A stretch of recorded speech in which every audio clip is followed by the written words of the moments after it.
Welcome to Board Gamers Anonymous, episode 78. This week's feature review, Gaming on a Budget. Also, our At the Table has us returning back to DexCon 18, in which Anthony talks about St. Petersburg, I talk about Samurai Spirit, and Dave talks about Dominant Species.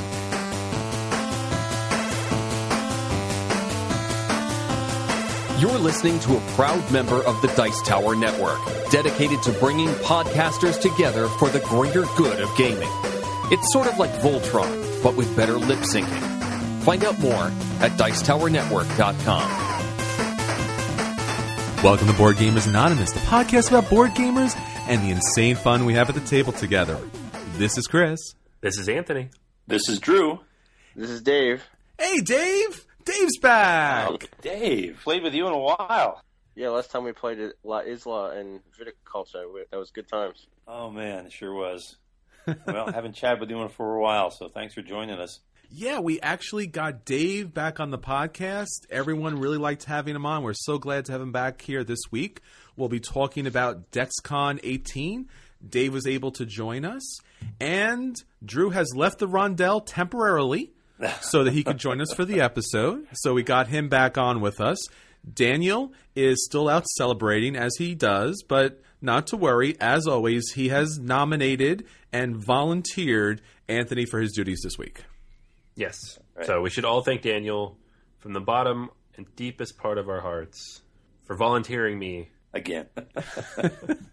You know what? We got to make Daniel make up for this by forcing him to drive us around Indianapolis to Gen Con. Done. We'll Done. designate him the driver.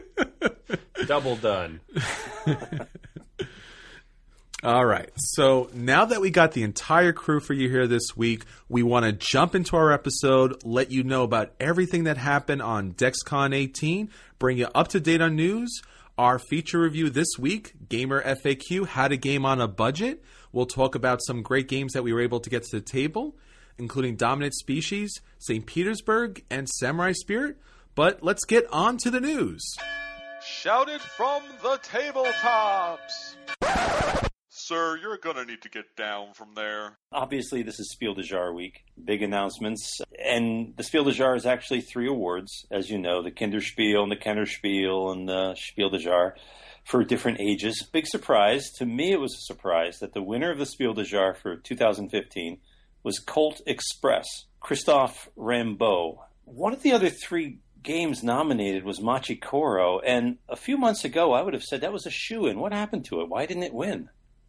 I think people played it a lot and realized that the base game was not Spiel des Jahres worthy. With the expansions, it's a lot better game. It just doesn't have the replayability. Like when we talked about it in our review, it's almost borderline solvable. Like there's best actions at any point in time. Yeah. Despite the dice. You wonder now that we look back in hindsight, how did it even make the short list of nominations? Well, and the bigger question was the other nominee was The Game, which had this really ominous kind of little cover on it, and yet it was a simple deck of cards, and it had some mechanics from Hanabi, and it seems like a fine little game, but you know, at this level, this is shocking. I can't believe that there weren't better games out there this year. So, yeah, Cult Express won an Americlash game with a cardboard train, which is awesome. Yeah, but weird. Cool. But I like to see it, like to try it out. I mean, obviously, these are very European designers and publishers, but all these games are coming to America, so we'll get a chance to try it out. Kinderspiel was Spinderella, which, yes, does sound like a kid's game. And then the Kennerspiel was Broom Service. Andreas Pelikan, Austrian, I hope I'm pronouncing it, it's an Austrian designer. Broom Service has been accused of being a rehash of an earlier game. It was Pelikan's 2008 game, Witch's Brew, which was a Spiel des Jahres nominee back then. Yes. Should an award this prestigious reward just basically an implementation, or should it focus more on innovation? There's nothing innovative about Broom Service. It's just, I finally figured out how to do Witch's Brew, and I'll just make some changes and we'll call it Broom Service. Yeah, I mean, if that's the case, I would say no, because there are so many good games out there, like so many to choose from. Why would you need to pick one? No matter how good it is, it might be amazing. I haven't played it, but regardless of that, there are other options. So It doesn't actually make sense to me to give an award like this to a game that's basically already been out there in some form or another, when you could award somebody who built something new. Or, if not new, like, at least iterative, something that brings something new to the table. Fresh. Yeah. Fresh. That's what you want to reward with your award. Is it possible that Origins Awards Committee jumped in here, knocked out the Spiel des Jahres judges, and kind of, like, once again did their really bad Magic selection and just randomly threw some games in there? Poor GTS. We pick on those guys, but man, those awards were bad. They're bad. It's not an award if there isn't some controversy about the picks. So, next bit of news, it's taken Hasbro 7 years now to get a studio to commit to making a Monopoly film. Lionsgate supposedly is going to make it. Supposedly they're going to do it. And from what I read, the story is about a kid who lives on Baltic Avenue seeking to make his fortune, I assume, on the boardwalk. But yeah. Now, do you think this kind of movie, I mean, there's no clue what it's going to be like, but the game, Monopoly. Is this going to be a good cult film like Clue, or is it going to be another Battleship? That's my big question. Even without knowing the story, I mean, what can they do with this game? It's just like, what could you do with Battleship? Well, it turned out nothing. Yeah. Well, aliens, Drew. Aliens. Because of reasons. Yeah. Yes. Man, alien. Oh, they have aliens in board. You know what? The sad thing is, I've been to Atlantic City a number of times. There's an obscene income gap in the real Atlantic City. So I think they could do a real serious film between the Baltic Avenues and the boardwalks. Yeah, it depends on what kind of tone they go for. If they go for the original tone of the game, or like some kind of social commentary, you could actually do something relatively interesting. Oh, the landlord game, yeah. Yeah. Or if they go fun kiddie game where everybody flips the board after 3 hours, it could be a pretty silly, stupid children's movie. So we'll see which direction they want. Yeah, imagine the movie lasts as long as a typical game of Monopoly. Ouch. Asmodee, I'm predicting they're going to be the next Hasbro. They're going to be giants. They're not just picking up publishers, buying up publishers, they're buying up rights to specific games, and they got Spot-It. They bought the rights to Spot-It. You see that everywhere you go. I live in Vermont. There's this little country store way out in the middle of nowhere. They have Spot-It. It's just everywhere you turn. My son has like 3 different versions of it. Oh, so God. I got these tins all over the house. But Asmodee was smart doing that. In fact, at one point there were 3 different companies dividing up the international rights, but now Asmodee has it for the whole world. I've been reading a lot about game rights, and I'm wondering if this is the new battleground for the hobby. Who has the rights to a game? I mean, I've been reading about designers who aren't getting compensated enough for selling the rights. There's fights between publishers over who owns the rights to games. I think what you were saying about the Monopoly movie, Drew, it's not even about the game, it's about the IP. People want these IPs. These IPs are popular. You can reskin a game 1,000 times. You can bring out different versions of a game. But once it has an established brand, like we talked about this previously, like the Catan movie, what's it going to be about? Doesn't matter. People know the word Catan. People know the word Monopoly. They'll come out and they'll be disappointed like they were with Battleship. So it's really not about the substance or the mechanics. It's honestly just about the IP, whereas the Clue movie was about them making a good movie that just happened to be about Clue. Yeah. So what do you think the Spot-It movie is going to be like? Think that's going to be good? Fever dream. Oh, my God. And finally, I know I have one other interesting bit of news. Oh, there's going to be, in fact, as Anthony, you told me earlier, there's already the start of a redesign for Boardgamegeek. That's the go-to place for people really heavily into board games. They're promising a big redesign. They're teasing it. And Anthony, you said they've already made some changes. Yeah, I mean, at some point in the last few months, they rolled out updates to the marketplace. To my knowledge, and I don't spend nearly as much time on that site as a lot of people, that's the only part they've really fully updated, along with the Boardgamegeek store. But it's significantly different than the rest of the website. When you click on that market, you're in a completely different website. Yeah, I think they're just going to try to redesign little bits and pieces at a time. The Geek needs to update, definitely. Everybody knows it. Even if you love the Geek, you still want to see some changes. My question, you guys, is would a redesign be a good thing, or would it allow in too many normal people? Do we really want normal people? You lower that bar of entry a couple notches. Exactly. But I'll believe it when I see it. But right now, I'm still a happy user of Boardgamegeek, as you guys are too. And that is all the news we have from the tabletop. All right. Thank you, Drew. And now, at the table with BGA. All right, so at our table this week, our table was not local. Our table was at DexCon 18 at Morristown, New Jersey. We've been talking about this for weeks. We got a chance to get down there. We gamed like crazy. And we wanted to talk to you about some of the great games and some of the fun that we had at this great convention that was thrown together by Double Exposure. Once again, an outstanding job. Thank you, Vinny, Mark, Avi, Molly. Everyone is part of the crew. And that's pretty much the really challenging part, because there's so many great people that add and participate and volunteer and are game masters here that it would honestly take an hour podcast to name everybody and thank them for their support and really kind of making a welcome and opening environment for gamers, LARPers, RPGers. It was just an outstanding time. Thank you again, and we look forward to the next convention. So now, since this was a gaming convention and it was all about board games and we got some great games and Dave was able to join us for this convention, we wanted to talk about some of the games that we had a chance to play. We actually were able to sign up for some contests, some tournaments, but when it came down to it, we got to play some outstanding games, and Anthony's going to start us off on one of those games. Anthony? All right, cool. So one of the games that I was most interested in, and actually all the games I played, I enjoyed a lot, which is always a nice feeling, not having that one dud in the middle of the group there. But this is one of the first games we played, and it was actually one of the events, the convention, so somebody was kind of there on hand to teach the game to us and make sure we knew how to play and everything, which is always fun. Nobody's stumbling through the rules, and you know you're getting it right the first time. And that was St. Petersburg. Now, we did not play the new version, the second edition, although there was a copy of that there, so we did get to look and see the differences. This was the first edition of the game, and that means it had a smaller board, there's less going on, but the game itself was actually very solid. I was very intrigued by it.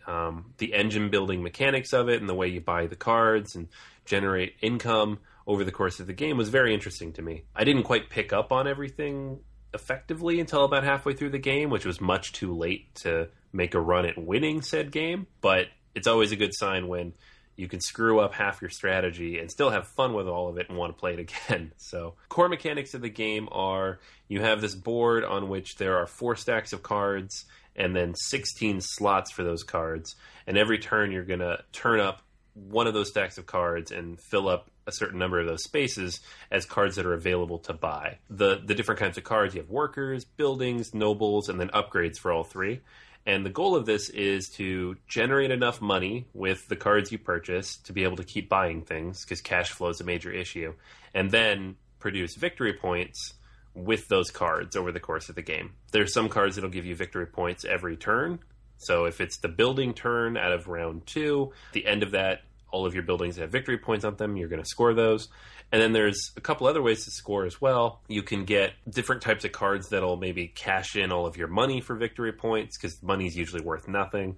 It's like 10-to-1 ratio. Or you can get a bunch of nobles, and the more variety of nobles you get, the more points you get. It scales up in kind of that logarithmic sense in that, 1 is 1 point, 2 is 3 points, 3 is 5 points, and these probably aren't the right numbers, but you get the right idea. Basically, once you get 5 to 6 nobles, you're starting to pull in a decent amount of points. The game actually went relatively quickly from what the teachers of it told us.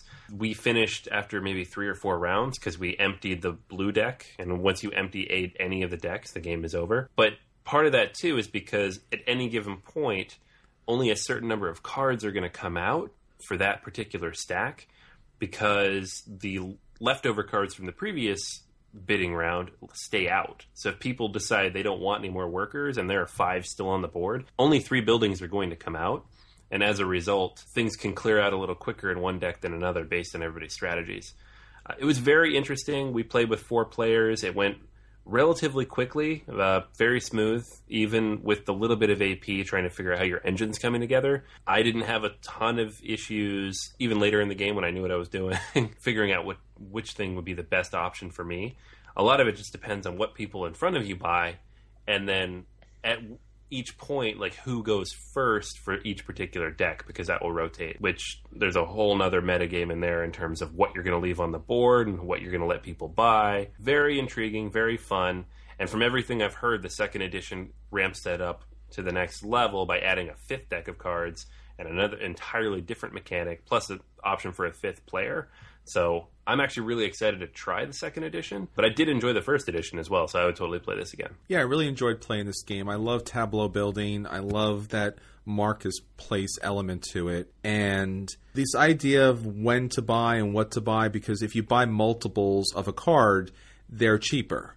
If you buy a diversity of cards, you're able to benefit off other possible buildings and upgrades throughout the game.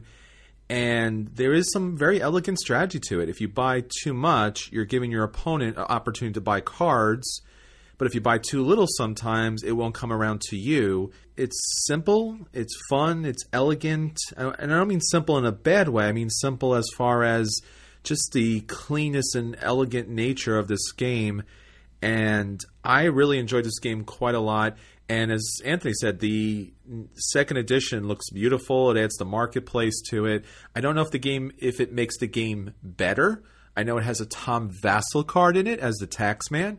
But beyond that, I don't know much more beyond that as far as the game's concerned. But I'm absolutely looking forward to playing the second edition. That's now on my hit list. And I will be purchasing first and maybe second edition because I really did enjoy this game that much. Dave, have you played this? I played it once about 6 months ago or a year ago. I thought it was all right. Like it didn't really excite me in a big way, but I could see where it's right up my alley as a Euro game. I would need to play it some more to get the hang of how everything works. Sure. But the nobleman scoring is a really big factor of your success in that game. Yeah, definitely. Like I said before, I didn't quite catch on. I mean, like, I knew what I was supposed to do, but I didn't quite get the feel of how the scoring would work out until a little too late. Chris seemed to pick it up pretty quickly. I think you won this game, actually. Yeah. And it really is all about the nobles. And you can take cards into your hand, too, and save them for later, and that was huge. Because you can't always afford everything. You don't have enough cash. So saving those things and then chaining them out at the right times, that's how you win that game. 2 or 3 good plays probably are necessary to get a good feel for it. Anthony, you still did very well at the game, and you and I were both brand new players, and there was 2 veterans playing with us, and we held our own in the game. I mean, I pulled out the win, but you were not far behind on that. No, I think I was third, but by a point or 2. So sure. I was proud of my position. Yeah. But I knew I could have done better, which is the mark of a good Euro game when afterwards you're thinking through, like, okay, so if I'd done this instead of this and carried this 3 and divided by 2 and bought these cards but not spent all the money in the second round. So, yeah, I definitely want to take another crack at that puzzle. Yeah, and thanks to everyone who sat down and taught us and kind of guided us through the process. We really do appreciate that. All right, so just one more game I wanted to talk about real quick. This is one that came in the mail a few weeks ago. And it's on Kickstarter right now, so these guys sent us a pre-production copy. So this isn't really a review, this is more of a preview based on what we saw of kind of this production quality prototype.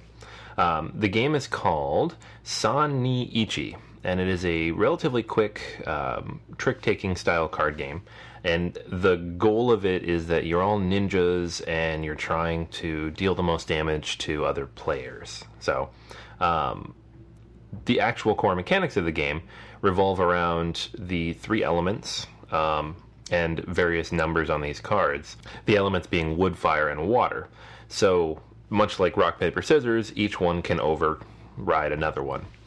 So as you play cards, you have to play one that can go over the top of another. So if you have a water card down, you're going to have to play the wood card on top of that. So the actual gameplay is very, very simple. This game took like 10 minutes to play. Deal out the cards based on the number of players. It varies depending on how many people are playing. And then each person will play a card during the selection phase, face down. You all flip them up. And then you place that card into a combat pile of your choice, as long as you can place it somewhere. So you can place it on yourself if it benefits you. You can place it on another player if it hurts them, of course. And it has some interesting mechanics when you play it on yourself, because if somebody else doesn't have a pile, for example, you can move your pile to them when you play it on yourself. That alone, all those basic mechanics, very simple, but it does throw a couple wrenches into the game with weapons. These weapons can kind of mess things up a little bit, throw things off, you can block things from hitting you, you can deal extra damage to somebody else. There's some interesting mechanics there. When we played through it the first couple times, the weapons definitely had a huge impact on how the game played out, so it'll be interesting to see how the final version plays.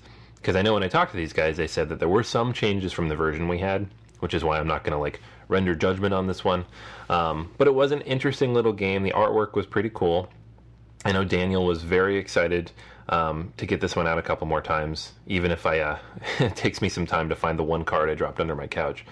So it'll be interesting to see how it goes.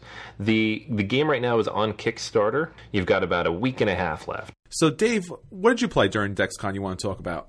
Played several games, but the game that I'm going to talk about now is Dominant Species. Okay. Dominant Species is pretty much my favorite game going right now. I just learned how to play it a month ago, and I'm hopelessly enamored with this game. I'm infatuated with it. I think about it all the time. It's an epic board game experience, and there's a lot of take that. There's a tremendous amount of player interaction, which you don't see in most Euro games, which is mostly what I play. But Dominant Species has such an awesome design as far as the mechanics of the game and the way that they all work together, all the actions you can do, they make thematic sense. There's a narrative being played out across the board as the game goes on, and it takes such a long time to play the game. It's a 4 or 5 hour game, so you need to have a big chunk of time allotted, and all the players need to understand this is a big investment of time. But it doesn't feel like a long time when you're playing a game. I find it extremely stimulating. I love the game. So basically, you're combining several ideas from other games, such as worker placement that you would see in a Stone Age, and area majority scoring from El Grande. And then there's this little bit of an element of a robo rally where you're programming your actions, because there's so many actions that happen each round. There's 12 different actions you can do on your turn that you can choose from. They happen in the same sequence every round. There's this large region on the top right corner of the board where you can place action pawns and then once you place your pawn there, other people can't go there. And they get resolved in this particular sequence that happens every round. And then by the time you get to the end of all those actions, the board has changed very much. You have to anticipate what the other players are going to do, and the way you have all of your species on the board deployed is going to change by the time the last couple actions come around. So, there's a lot of mean. It's a mean and nasty game. It's almost like a war game. But so each of the players assume the role of a different group of animals. So I was playing as the reptiles, and Mike was playing as the amphibians, and Chris was playing as the birds. Anthony was insects, I believe, and then we had Lisa was playing the mammals. So it was a great couple we met from upstate New York. They played with us. Hey guys! And you have this group of animals, and this ice age is coming. And there's all kinds of different terrain type hexes on the board. And when the game comes to a close, you want to have been the most successful animal at adapting to the environment and flourishing and populating the board better than other animals, and surviving all kinds of events that happen, and beating up on the other animals. So you can actually attack and remove other players' pieces from the board. You can control this glacier that comes and just wrecks things once around. There's just yet another awesome layer that happens in the game where there's these really powerful event cards that you can choose that are just overpowered. Some of them are just incredibly powerful. There's a volcano. You can destroy all kinds of animals on the board. So this strategic type of situation that's happening on the board is very dynamic, and you have to be paying close attention to what the other players are doing, and you have to try to make a strategy, but yet there's chaos because there's a bunch of other players have their own agenda. I just find it so stimulating and exciting, I mean, you can get some serious analysis paralysis in this game. I'm not going to lie. And it is a challenge to get it to the table because of the massive time investment. It's an epic game. It's not your everyday, run-of-the-mill game. And I just love it. I enjoy it. And I actually played horrible when we played, and I made some poor choices. And you could fall behind that game, and it's a little bit punishing. It's hard to claw your way back. But I still just enjoyed looking at the situation on the board and figuring out what the other players are doing and trying to figure out what are the best actions I can do to help me succeed. I find it very challenging, and it's awesome. And the different actions you can do in the game are really exciting. You can add new species to the board. You can do migration where you're moving around. A big part of the game also is you can make your animal more adaptable to the environment on the board, but yet you can also change the elements in the board that will make it better for your animal to flourish and make it harder for other animals to flourish. So figure out how to do the best combination of actions and withstand all the stampeding attacks from all the other animals. I just think it's so much fun. Yeah, this was a surprising one for me because honestly, I don't generally like area control games where you kind of tear down stuff people are building. I don't generally like programming style games. So I didn't think I would love it, but I knew it was a good game. But I actually really enjoyed this a lot. And I can tell because thinking back on it, I can think of multiple points throughout the 4 hours we were playing it when specific things happened that were just a lot of fun. I remember at the very beginning of the game, I pulled up a card and it said something like choose a tile and remove all of different types of food around it except for one. And I was like, should I do this one or this other one that gives me points? And, they're like, well, the spirit of the game is to hurt people, so let's go for it. And it, destroyed everybody's strategy in the first round. Yeah, way to blight us, Anthony. Yeah, it was great. Scrambled everything off the bat. Yeah, you also hit everybody with the catastrophe, too. Yeah, that's right. Well, he hit He hit somebody with the catastrophe. That was more defensive, though, because I was super clustered in 4 tiles, and it was on the board, and I knew that if I left it there, someone was going to blow me up. There's only so many places where you can throw down those catastrophes, and there's a lot of catastrophes throughout that game. There's one particular card named Catastrophe. Yeah, you remember it, Chris, unless you're, PTSDing on that. When I Well, between the catastrophes and massive ice flows that Dave threw at me and 15 other things that happened...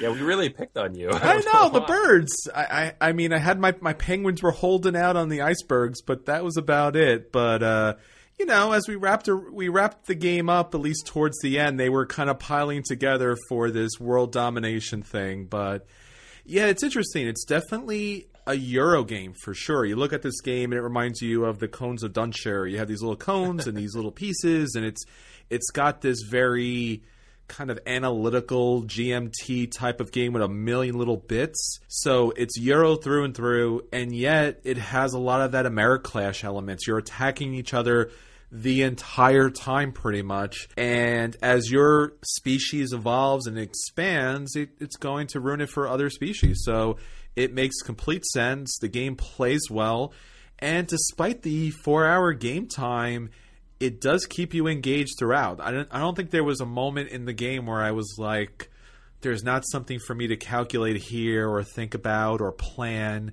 And I think, what Anthony was saying too, I think what really works for me with this game is the amount of options that you can choose for your programming. It's not like 5 or 6 things. I think it's like 10 or 12 things. There's just so many different things that you can pick. And then based upon where you pick them on that line, it makes a big difference. There's a lot of things going on in this game. There's different ways you can score points. Like you could try to focus on building up a bunch of cubes on the growing glacier, and that can add up to a lot of points as the game progresses near the end. You can score a lot of points having the most animals on the glacier. And the game suffers a little bit because there's a gang up on the leader type of thing that happens, and that I believe that pretty much happens with every area majority control type of game. It does, including El Grande. So that's what I believe why you were getting picked on for most of the time with the birds. That'll teach me for leading. But yeah, I understand as you get to a higher level of competition in, let's say, El Grande, a similar Sure. type of area majority game, you don't want to go jump out to a big lead. Like, it's like almost one of the best strategies is to try to build up yourself up and get yourself into a position and then take the lead like later in the game. Because if you take the lead too early, like people will just be attacking you too much. Yeah, I think I did that in a recent Belfort game where I was just building up my economy and purchasing buildings, and then I just jumped at the end. Yeah. So, yeah, area controllers are like that a lot. So the game that I got in this week was Samurai Spirit. Now, this is from the designer Anton Bauza, who developed Ghost Stories, and very similar to this. So this is the 7 samurai defending the village against all the marauders that are coming in and attacking. It's a co-op game, and it's actually a very simple co-op game. I think that's the one thing I was really surprised by with this game, that I expected it to be a little more complex and a little more strategic like Ghost Stories. But the game itself is pretty simple. You get one of the samurais, and on your turn, you'll flip over a card, and one of these attackers comes to the village. And you basically have 2 options. You can either fight them, and you have a number on the right side of your card that shows the amount of, I guess, attack value that you have. And each of the cards that are coming in have a certain number. So if a 3, a 4, and a 2 come there, then now you have a 9 attack on that card.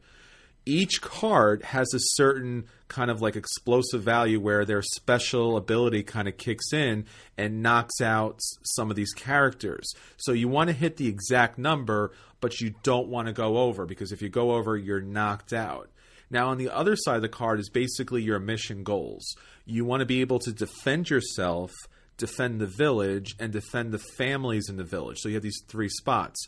So some of the cards that come out will actually have these icons. So if you have the opportunity, instead of trying to fight them on the right, you want to put them on the left so you can kind of meet your mission goals. Once you met your mission goals, you're pretty much done. And at that point, you can pass, unless it's strategic to kind of help out your other samurai that are defending the village. Now, other than this kind of big card and the deck of cards that come with the attackers, there's not too much else to the game. You get a meeple to kind of gore tracker on your individual card, and then there is like I would say about a 4x4 little chipboard that's the village. And in the village, it has these little fences, and it has 3 families, and I think it has 6 houses on there. So when the marauders kind of come out, they have an icon. Some of them have an icon on their cards that show what will happen if they fight you and they continue to be the character that is showing. So every time a new marauder comes out, he covers up the other one's effect. So they can injure you, and if they injure you twice, you flip over, and now you go into your beast form. So for my character, he turned into a tiger, and he had a double ability, which is awesome, but if he gets 2 more hits after that, he's dead. And if he dies, or if any of the characters in the game dies that are defending the village, you lose. Now, you also lose if 3 families get knocked out, or if 6 of the buildings get knocked out. So it's very, very important to defend the families. And the first time we played, it was kind of a learning game, and we lost, and then we played for real, and we won pretty easily. And what was really funny was, at a certain point, we realized that we could just all pass, which would mean that a family would die because someone didn't defend the family. But if we continued, there was a possibility that someone would be knocked out and we would lose the game. So we kind of took a hard vote, and we decided to all pass and win the game. And the game master who was teaching the game, she was like, "You won," but that was a very, very dark victory.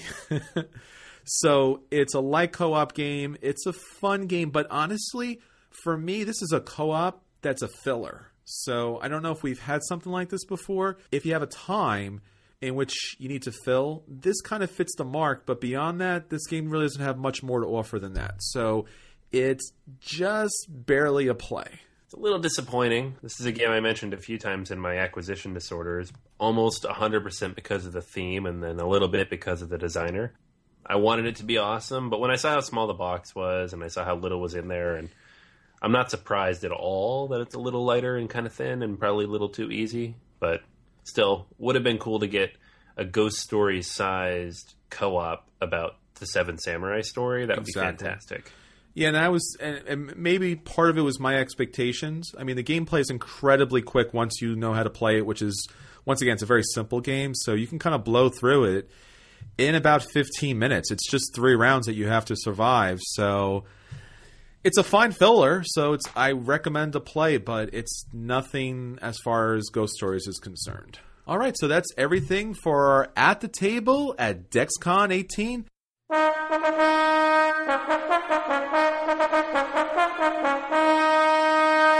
And now, BGA's feature review. All right, for this week's feature review, we wanted to talk to you about gaming on a budget. So for this week, our gamer frequently asked questions, how to game on a budget. And we want to talk about some unique ways that each of us are able to get games to the table or play brand new games or find classic hard to find games and are able to experience all these different designers' masterpieces and yet at the same time keep a few bucks left over in your pocket. So guys, let's talk about gaming on a budget. Anthony, what about you? How are you able to get all this gaming in on a limited budget? What tricks and tips do you have? Well, I set a budget, and then I go way over it, and then I apologize to my wife. All right, so that's everything for this week. There's plenty of tricks, but the problem for me is that if it's cheaper, I just buy more of them. That's right. Probably the top ones for me, at least, are the Barnes & Noble discount sales.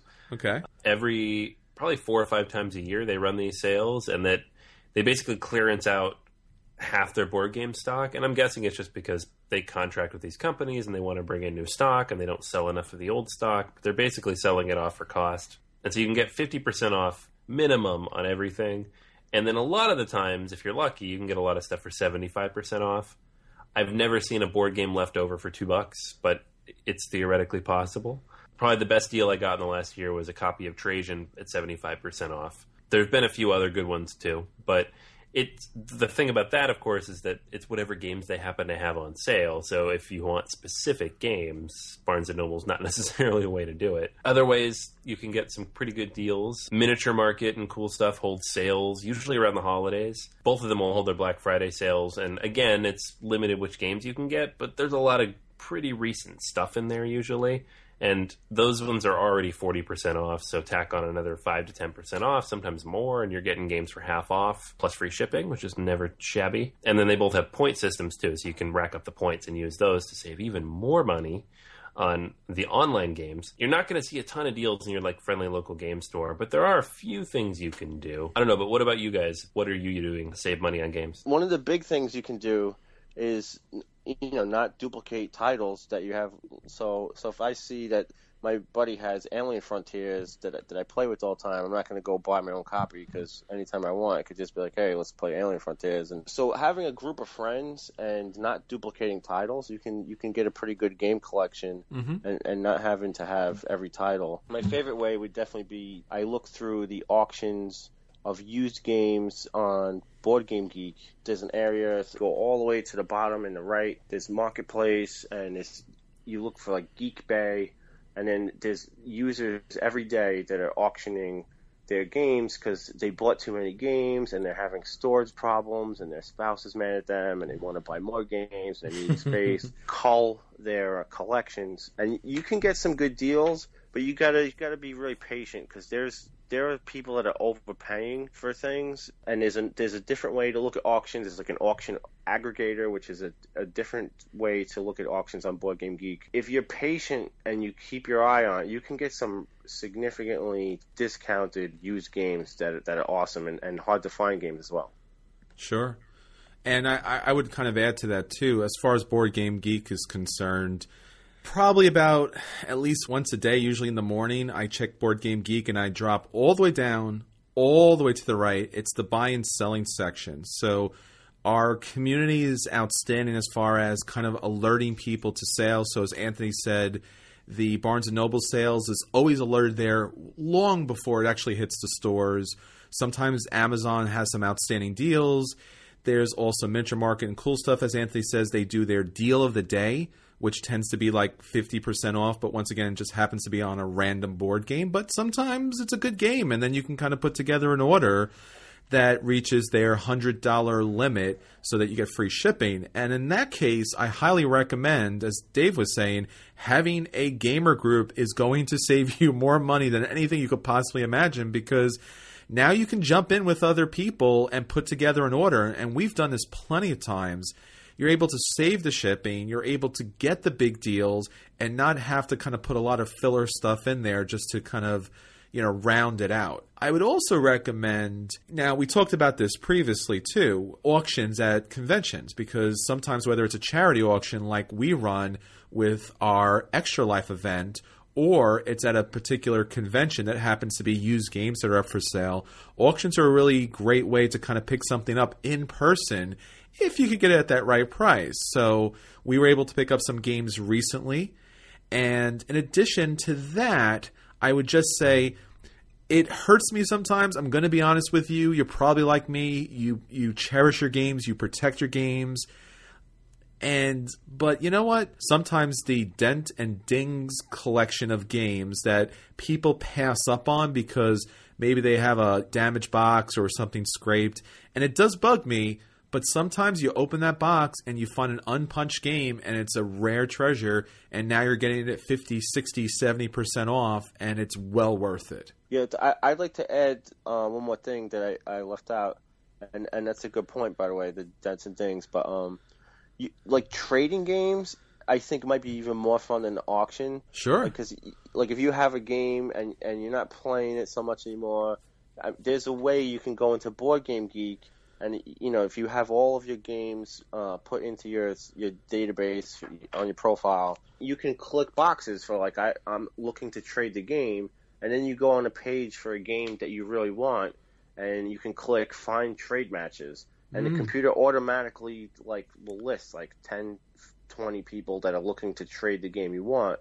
And you email them and offer them trades. When you strike in a chord, parties want to trade away this game, you're not playing anymore, and then you get something you're excited about. That's awesome. And you're not paying out new money at all. Like Sure. An auction where you're paying your cash, you're just getting rid of a game, you're not playing anymore. You're just paying shipping. That's a lot of fun. Boardgamegeek is well known for their math trades.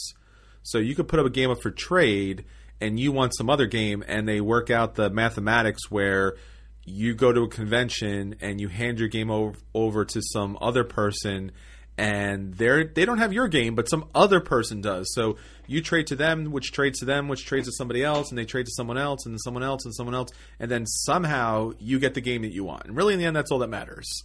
Yeah, it's like a fetch quest in an RPG. It's true. Have you guys ever done a math trade? I'm actually want to try one day, but I haven't done it yet. It looks a little bit. Has a little bit of barrier to entry to it, where it's a little bit complicated to set it up at first. But then once you've done it once or twice, then it's not so bad. But it looks like a fun way to trade games for sure. Yeah, I think it takes a little time because usually it's based around going to a convention and trying to find the particular person that you're meant to trade with, or at least that you're handling your game over with. Those are the no ship math trades, but there's also ones with shipping, and it'll be like continental United States or Europe or what have you. Yeah, and they'll have that math trade. I've seen them. Yeah, and I think also, like Anthony said, you're usually not going to find big deals at your friendly local game store. But Anthony and I have been lucky a couple of times, and I think that's true about you too, Dave, where sometimes they're selling a game, they're just trying to get it off the shelves, or there's a 50% off sale because the game has collected dust. So it's worth your time and effort to just check with your local game stores, and sometimes they're just getting rid of things, and you can kind of pick it up. Yeah, I mean, especially like small little problems with something might make it a lot cheaper. I know when we were at DexCon, Chris, you got a good deal on a pretty big game just because there was no shrink wrap on it, Rune Wars! Yeah.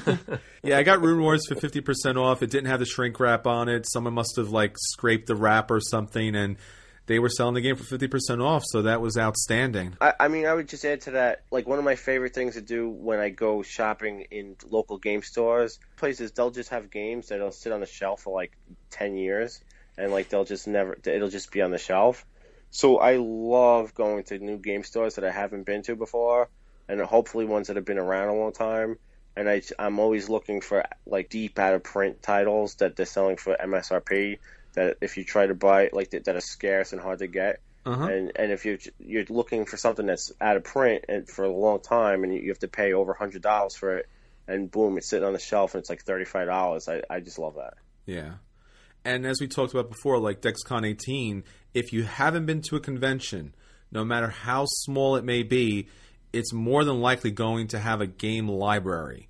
And if you haven't seen a game library, it's going to blow your mind, because you walk in and here's this room of tables and here's a wall full of games, and you're like, I've died, right? This is what happens, right?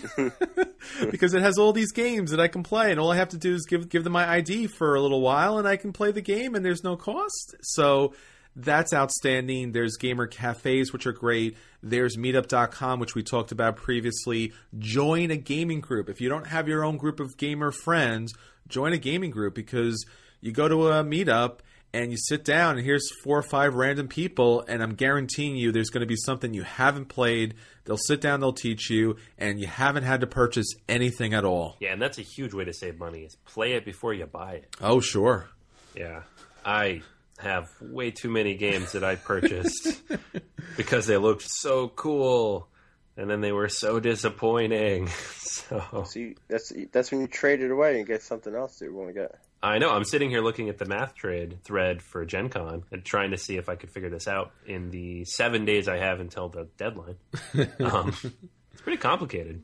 Yeah, the trick is you have to look at what people already have posted, and then you have to select things that you would agree to take in exchange for your game. Or I guess what people do is they throw all their games and make them available, but then they don't officially get traded unless you go through all of the games and you find stuff that you really want, and then you agree. There's like this huge rubric of things you can check if you agree to trade it for A, B, C, D, and so on. It works like that, I believe. This feels like a great way to use my lunchtime or more one of these days. Sure.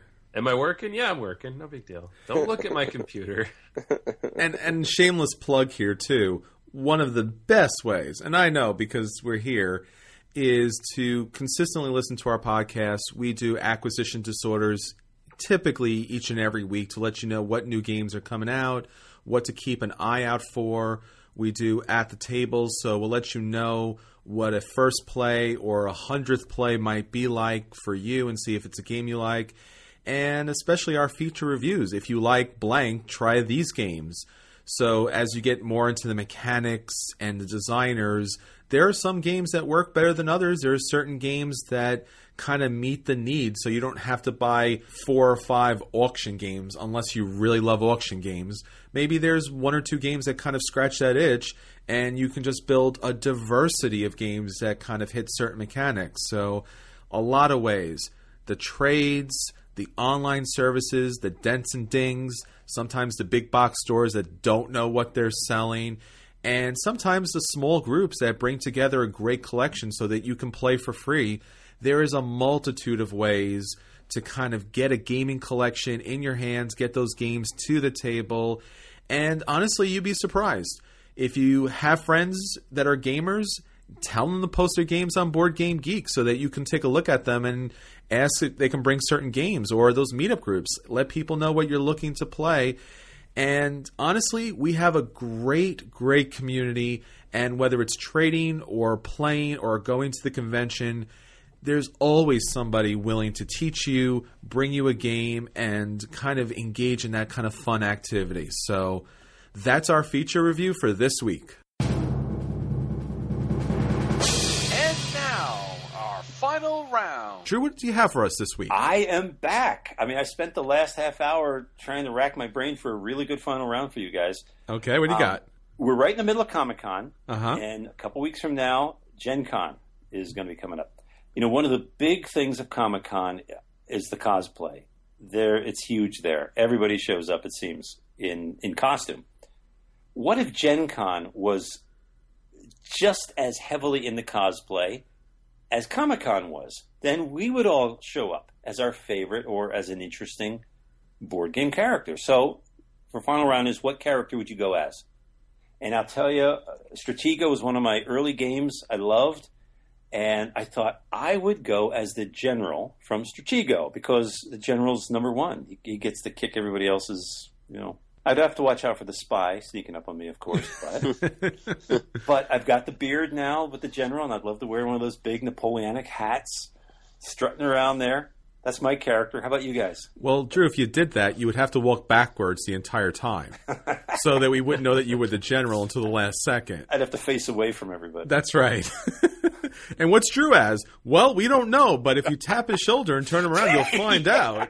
Might be bad for you. I'm just saying. Cool. All right. So I'm going to go with something a little different. And I'm going to go with King of New York. Now, King of Tokyo had some really interesting monsters, but King of New York really brought some new interesting designs to play. And the most dramatic, different, unique, individual monster that I've seen in this entire set is Captain Fish. Yeah. Now, if you haven't seen Captain Fish before, it's a little hard to explain, but Captain Fish is a gigantic monster, or at least it seems. He's a gigantic diving suit. He's got chains wrapped up on one of his forearms, and down the chain is I would guess it'd be like a cruise ship or something, a big ship that's tied to it that he's using to flare around and knock down the city. Now, that's not the really kind of twisted part of it. Inside the helmet of this gigantic diver is water and a whale. So Captain Fish is actually a whale wearing a captain's hat. He's got looks like a corn cob pipe, and he's got a whaling scar down his nose or his face. And he's just pretty epic and pretty cool and surprising. And if I could pull it off, that would be my costume. God, if you could pull it off, I would give you the award for best costume. Nice! Yeah. Captain Fish! Which is ironic because whales aren't fish. They're mammals, but okay. How about you, Anthony? So mine's not nearly as exciting or terrifying to young children, but... Captain Fish is a friend to children. Gamera is a friend to children. Yeah. Oh my God, my son would cry. Oh. But for me, I always wanted to know the story of that guy turning the knob on the Power Grid cover. So I'm thinking white lab coat and a clipboard, and whether I carry around a knob with me or not, it'll tell the story of what I'm supposed to be. Alternately, there's the lazy guy on the deluxe cover, who's just taking a nap at the board, spilling coffee on everything. There you go. But I do like the knob guy better. The knob guy. You could go around all the light panels and with your clipboard and study the light panels and flick the switches. And yeah. I've already got the glasses. I'm set. Oh, he doesn't even have glasses. See? I'd have to take them off. You could walk around with Jamie Stegmaier's, eventual treasure chest with all the different components in it. So all the different fuel sources you can carry with you. Yeah, I could make a necklace. Yeah. Or you could carry a giant drum of nuclear waste. That would work too. That's true. Everyone's fine with that. It would draw attention. It would. Well, little wheels behind you, like Captain Fish has his little boat. There you go. All right, Dave, what about you? I would totally dress up as the Portuguese explorer on the cover of Goa. There you go. Love that guy. Man. Wow, that's a cool costume. That would be nice. He's such a hipster, that guy, too. He's just, too cool to be on the cover. Like, the look on his face is like, oh, you're back. Okay, fine. Oh, man. And then, Dave, you could walk around with a spice rack. Yeah, that would work. All right. Would work. That is our final round for today.